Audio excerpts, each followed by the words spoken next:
¿Qué tal? Les habla Jorge Gestoso. En el programa de hoy, los desafíos de la economía argentina con otro notable invitado, Ernesto Matos, economista directamente desde Buenos Aires. Ernesto Matos, una cálida bienvenida al programa. ¿Qué tal? ¿Cómo anda, Jorge? Muy bien, Ernesto, el diario Página 12 de Buenos Aires en días recientes, es decir, al día siguiente de la última manifestación protesta de los jubilados, escribió bajo el título de El enemigo interno y dijo textualmente, Página 12, las 4 fuerzas de seguridad comandadas por Patricia Bullrich, esta es la ministra de Seguridad, volvieron a atacar a los jubilados que protestan contra el veto de Milei al aumento en sus haberes. Y continúa diciendo, provocaron más de 30 heridos con gas pimienta y palazos. La violencia policial hizo fracasar el informe del jefe de gabinete de diputados, donde los bloques opositores se retiraron en repudio a la represión. ¿Tu reacción? Bueno, en primera instancia que estamos volviendo un poco a lo que pasaba en los años 90. Este es un gobierno que no es nuevo, no tiene nada de novedoso, por eso tiene esas conexiones internacionales, digamos, ¿no? Con sectores de derecha de otro país. En la Argentina sería nuestro clásico liberalismo conservador, clasista, racista, obviamente, que al principio del siglo XX lo que hacía era matar personas, se llamaba la Liga Patriótica, ¿no? Mataban personas indigentes en la calle por los barrios porteños. Solamente que este ganó con una legitimidad, aquellos ganaban por golpe de Estado y están aplicando las mismas medidas, digamos, ¿no? Dejar sin derechos ni beneficios. No, no te olvides que los jubilados que salieron justamente no es solamente porque el haber mínimo está en 234.000 pesos, que serían unos $200, pero vos tenés facturas de luz que han llegado a estar en $150. O sea que un jubilado, que este invierno fue fuerte, digamos, no recuperó los inviernos clásicos de la Argentina, se tuvo que, digamos, calefaccionar y le pudo haber llegado una boleta de $100 a $120. Entonces, imagínate, una boleta de luz, te falta la de gas, te falta la de agua, te falta comer, te faltan los medicamentos que encima el gobierno de 3.000 medicamentos dejó 1.000 sin los descuentos de la cobertura que tenía el Estado en subsidios. Entonces, estamos asistiendo a eso, digamos, ¿no? Por una parte, a los más débiles se le aplica toda la fuerza del Estado y a los más fuertes se le da toda la concesión del Estado de baja de impuestos, como en el caso de bienes personales, aquellos que tienen propiedades por arriba de $3 millones, más o menos, para que se den una idea cuando uno empieza a pagar bienes personales. Y tenés que tener $100.000 líquidos, en, digamos, efectivo, como para empezar a pagar ese tipo de impuestos. Es el 1% de la sociedad argentina y bueno, es la característica de este gobierno, ¿no? Un gobierno de minorías, un gobierno conservador y obviamente lo que está tratando de hacer con esta ley base que le da autoridad para sacar decretos todos los días es ejecutar lo que vinieron a hacer, retroceder la Argentina a pre-1943. Ahora, dentro de lo que dice este personaje Milei, acaba de decir, bueno, porque está por participar como el principal orador de un foro, el Foro de Madrid, que es un cónclave de la extrema derecha a nivel internacional. Lo va a hacer entonces, y él va a ser el principal orador, y en función un poco de eso dijo este personaje, palabras textuales, en este momento soy, junto a Trump, uno de los 2 políticos más relevantes del planeta. ¿Qué lectura haces de una afirmación de este tipo?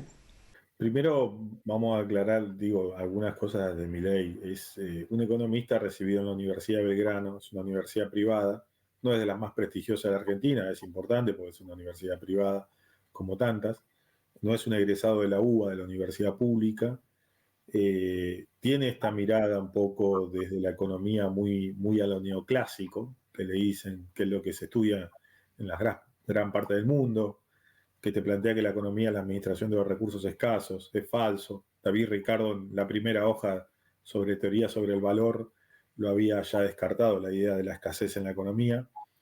Y tiene esta parte política, porque necesita un poco compararse con alguien. Y Donald Trump está muy lejano digamos, de lo que es Milley. Primero porque una de las cosas que hizo Donald Trump en su momento de gestión fue cambiar la política exterior y salirse de los acuerdos de libre comercio. Milley va a los acuerdos de libre comercio. Y en ese caso hay un nacionalismo que por eso decimos es diferente en la periferia como en los países centrales, digamos, ¿no? En Estados Unidos el nacionalismo, podríamos denominarlo dentro del marco de Trump, no tiene nada que ver con el nacionalismo que está tratando de aplicar Milei en la Argentina, digamos, ¿no? Pero en ese caso lo de Milei sigue siendo más que nada una admiración a un país del norte que él se alineó automáticamente y que lo hace porque va a resguardar los negocios de las empresas norteamericanas en la Argentina. Por eso tenemos muy activo a la Cámara Norteamericana de Comercio en distintos asuntos que tienen que ver como la reforma laboral, como el tema de los impuestos en Argentina. Se ha manifestado, ha apoyado al gobierno en algunos casos, y eso obviamente es lo único que por ahí tienen en común con Estados Unidos Milei, digamos, ¿no? Que él se siente totalmente alineado. No creo que Trump se sienta alineado a Milei. También en materia de cifras, y vamos a también pintar con pinceladas muy gruesas la debacle social que este personaje ha creado. Estamos hablando de por lo menos el nivel de pobreza ubicado en el 55% de los argentinos. Más de 1 millón de los niños se van a dormir sin cenar. Estamos hablando también un dato interno de que es el consumo interno que se desplomó un 30%, y las cámaras de precisamente comerciantes empresariales dicen que muchos comercios están al borde de la quiebra. Los jubilados entonces no les aumentan las magras pensiones, salen a protestar y los mueren a palos. Y este señor pretende de que lo único que hablemos en los medios es cuánto él va logrando reducir la inflación, y el tema de este destrozo social, de eso los medios hegemónicos en Argentina no hablan. Hay un problema yo podría, no quiero meter a todos en la bolsa, Jorge, pero hay como una suerte de periodismo económico que no refleja lo que en economía técnicamente podríamos decir el panorama completo, si queremos decirlo así. La inflación no bajó en la Argentina. La inflación está en 270, 265%. Milei asume, creo que en noviembre era de 150 la inflación antes de que se fuera, en diciembre termina en 211, aplica una devaluación, apenas asume, como hizo Macri en 2016, en 2015, apenas hace el cambio de gobierno. Y esa inflación, esa devaluación del 120% pedida por el FMI, justamente nos lleva a casi 290% en el primer semestre y bajó un poco a 265. Pero los niveles de inflación son los más altos, y de ahí viene el ajuste salarial a los trabajadores registrados, y a los trabajadores informales creo que tienen una pérdida de poder adquisitivo de menos 150%. Si sumás jubilados, trabajadores no registrados, que serían los informales, los de la economía social, popular, el monotributista, el que es precario, estás ante un panorama que el resultado es eso que dijiste, de gente con hambre. La Argentina, según los datos de la FAO, más o menos hasta 2023, podíamos estimar casi 20 millones de argentinos con problemas de alimentación. Imagínate que con la devaluación esa tenemos unos 2 millones más seguro. Y si vas al segmento de los niños, fue justamente lo que sacó UNICEF, que es este dato justamente de que se van a dormir con hambre. Entonces, tenés un panorama de un ajuste fiscal, el Estado se ha retirado de todas sus funciones sociales, tenés un ajuste del salario, tenés una devaluación, tenés una apertura que ahora está tratando de profundizar, la comercial, y tenés una ley base que te permite condenar, digamos, digamos ser un poco más servil al capital extranjero y que viene a explotar el objetivo que tiene este marco, que el paraguas es el FMI igual. Todas estas políticas económicas que estamos describiendo y los resultados son parte del programa del FMI, que tiene como resultado que los recursos naturales argentinos los explote cualquier empresa norteamericana, europea o tal vez china. Ernesto, te invito a hacer una pequeña pausa. Estamos hablando con Ernesto Matos directamente desde Buenos Aires sobre la economía en la Argentina. Enseguida regresamos.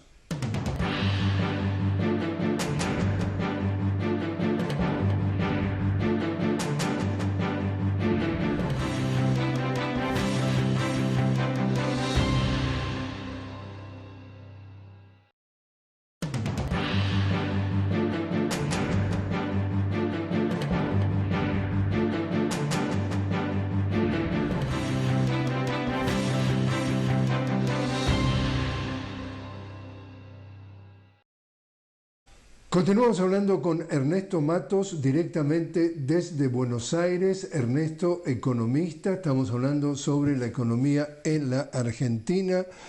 Ernesto, y respecto al tema de cómo está reaccionando, digamos, el pueblo argentino ante todo esto, ¿qué puedes compartir con nosotros respecto a lo que son niveles de aprobación o desaprobación y comentarios de lo que dicen las cifras?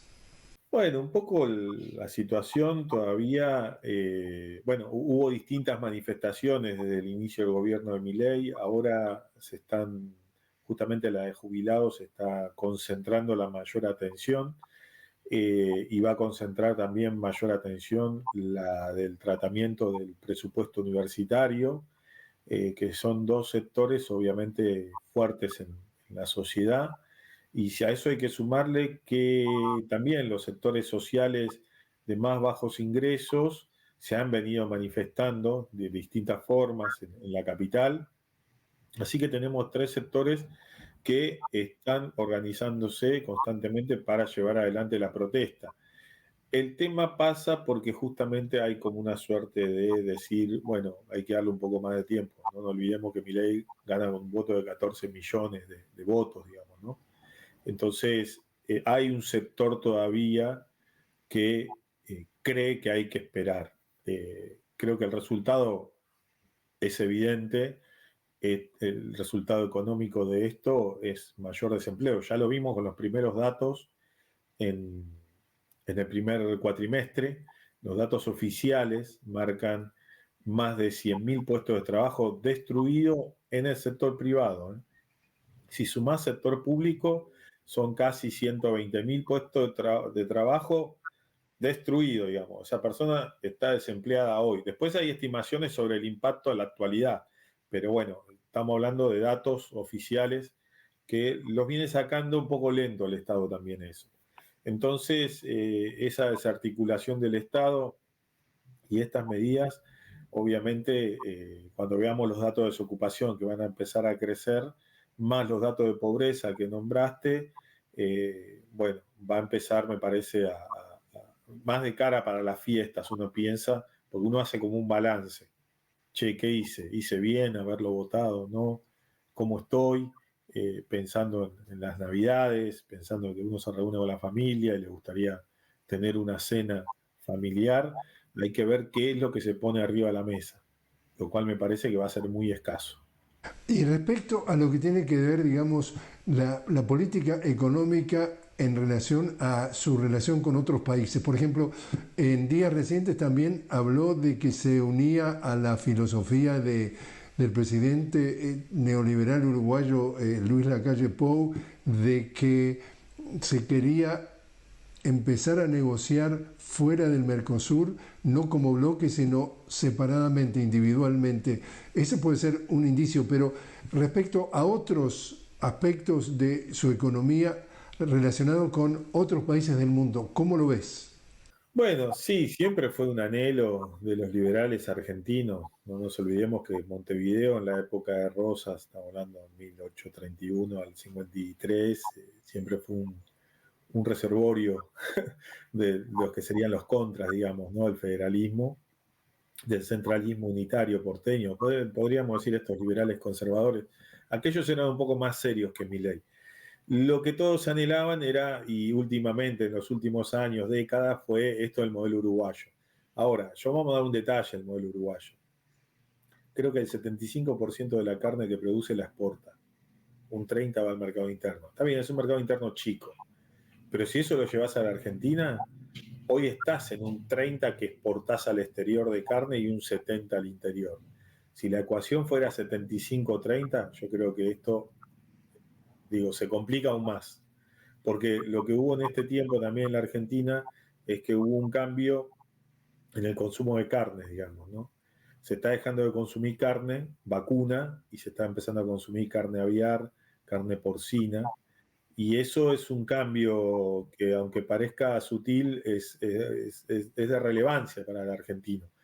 Entonces, creo que el modelo uruguayo, a veces lo que anhelan es que exportemos todo, ¿no? Exportemos todo nuestro alimento, nuestros recursos, y dejemos muy poco acá, o que lo pueda comprar alguien que tenga el dinero suficiente, digamos, ¿no? Como pasa ahora con el gas de vaca muerta, digamos. En la Argentina están, como te dije, lo de las boletas, que se vienen pagando sumas de arriba de $100. Ese gas está planificado ahora para exportar. El problema no es que te genere dólares, el problema es que no tenemos, en zona de la Argentina no hay red de gas. Se calefaccionan o cocinan con garrafa de gas. Y a eso también le quitaron el subsidio. Ese es el modelo, digamos, ¿no? O sea, llevar todo para afuera, dejar poco para el desarrollo interno de los habitantes. Y también, ¿qué tiene que ver con el tema del dólar? ¿Te acuerdas que dentro de lo que se especulaba cuando el gobierno anterior, el presidente, tenía serios problemas con la cantidad de dólares, decía que el valor del dólar o el dólar estaba en manos de las grandes empresas agrícolas internacionales que de alguna forma ponían presión en el gobierno en cuanto a qué se exportaba o qué no se exportaba para exigir la manipulación del dólar. ¿Eso qué está pasando hoy? Mira, hay un tema, no es muy complejo, pero hay que entenderlo. La Argentina ingresan dólares por cereales y oleaginosas. Esta semana, no, hace 2 semanas atrás, COFCO de China, la Cámara de Industrias Aceiteras de la República Argentina y Cereales, más el ex secretario Vilela de Bioeconomía, que echó Milei, le están pidiendo la unificación cambiaria. ¿Qué quiere decir esto? Porque a los economistas les encanta hablar difícil, devaluar. Es eso. Ahora, el segundo sector que más dólares te genera en la Argentina es alimentos y bebidas. Tomate, puré de tomate, aceituna, aceite de oliva, poroto de soja, aceite de soja. Entonces, ese sector es el segundo que te genera más dólares. eh, Está presionando, obviamente, para que se libere la regulación cambiaria, que es desregular la compra y demanda de dólares. ¿Por qué? Porque genera los dólares y no los tiene disponibles. ¿Para qué los necesita disponibles? Acá es donde entra ANCHAM, porque ANCHAM es parte de todo esto, junto a las industrias de alimentos y bebidas, que donde está la UIA, eh, quieren esos recursos para transferir las utilidades y dividendos a sus casas matrices. Como no lo tienen, presionan por los dos lados. Le presionan por devaluación, le presionan por desregular la compra de dólares. Entonces, en esto el gobierno también tiene una encerrona, porque el FMI también le está planteando lo mismo. Le está pidiendo una devaluación de nuevo. Ya la dio en diciembre, está pidiendo otra. Y ahí es donde el gobierno, digamos, con su política económica, no sabe por dónde salir, porque encima tiene vencimientos para este año, creo que eran 14.000 millones de dólares. Para el año que viene, en deuda, en capital e interés, 25.000 millones de dólares. con una economía como la describimos, casi en depresión económica, sin consumo, con actividad retrocediendo, con precios bajos de los commodities, con gente que te está presionando porque necesita los pocos dólares que hay y los está entregando a la importación el gobierno, la pregunta acá es, ¿qué vas a hacer cuando no tengas los dólares para pagar tus obligaciones? O sea, vamos camino a un default.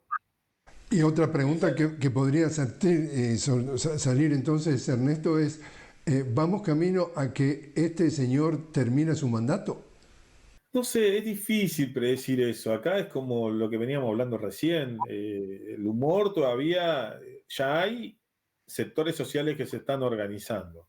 La clave está en que este segundo semestre el gobierno tiene que gastar parte de lo que recaudó. Lo que recaudó no viene creciendo demasiado. Y encima sigue con su política de déficit cero, que es no gastar más, pero sí te pone plata en los servicios de inteligencia. ¿Se entiende? Sí le saca los impuestos a los más ricos. Entonces, se autosaca plata, pero a la vez quiere controlar y pone más plata en los servicios de inteligencia, o quiere poner más plata en los servicios de inteligencia, le aumentó más a las fuerzas de seguridad. Acá hacían un cálculo, el gas que le están tirando a la gente salía 227.000 pesos. La jubilación mínima está en 234.000 pesos. O sea, que utilizaron un gas pimienta que trajeron de Estados Unidos, que es el equivalente a una jubilación mínima. Con eso están reprimiendo no solamente a los jubilados, sino las distintas manifestaciones.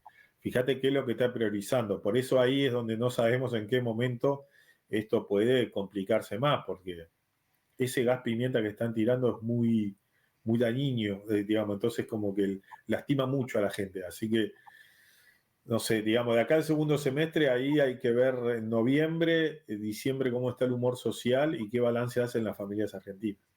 Por último, entonces, Ernesto, como economista, ¿a qué es lo que tú le estás poniendo más atención de todo lo que está sucediendo? A las variables sociales. Primero, la desocupación.